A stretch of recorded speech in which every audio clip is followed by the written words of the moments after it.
Ek dink dis hoekom kerk vir soveel ongelowiges so verwarrend kan wees. Want hulle kom na 'n kerk toe met die verwagting van hierso gaan almal perfek wees. Maar hier is almal van ons onperfek. So het verlede week gesê, kerk is 'n plek waar onperfekte mense bymekaar kom. So vandag wil ek ons weer herinner aan 'n baie eenvoudige waarheid.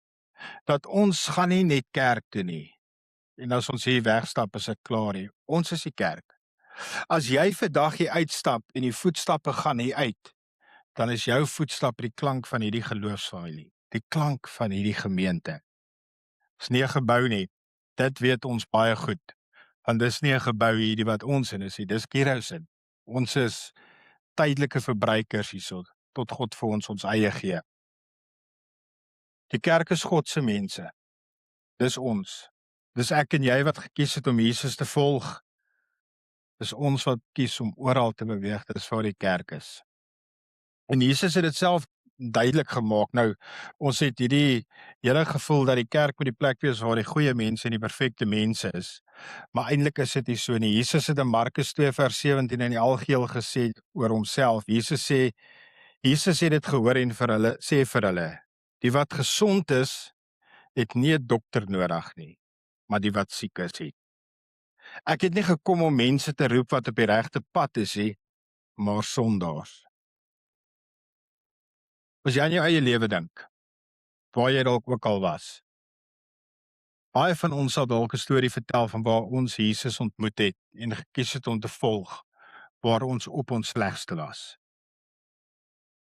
Min van ons, ja, ek wil dit veralgemeen, maar daar is dalk min van ons, dat ek dit so stel, wat sal sê, Jesus, alles het so goed gegaan in my lewe en toe vind ek Jesus en toe het alles net voortgegaan. Almal gaan hierdie storie, of baie mense hierdie storie, van Jesus wat hulle onder uit die put kom haal het. En dis waarmee mense sukkel as hulle oor die kerk dink. Ongelowiges sit die verwagting op ons dat Christene moet perfek wees. Maar hulle vergeet dat ons ook net mens is. Dit beteken die kerk was nog altyd bedoel vir mense soos ons.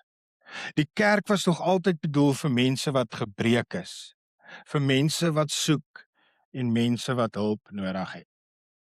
As jy by 'n kerk is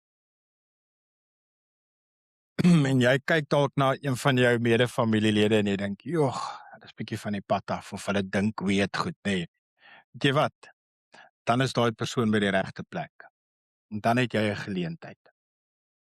En dis belangrik dat ons dit besef dat as ons op 'n Sondag hier na mekaar toe kom, kom ons nie hiernatoe omdat ons almal so oulik en uitgesorteer is nie. Ons almal kom hiernatoe omdat ons so graag deur Jesus verander wil word. En een van die middels wat God gebruik om die wêreld en die mense te verander is hierdie liggaam wat ons kerk noem. En dis ons.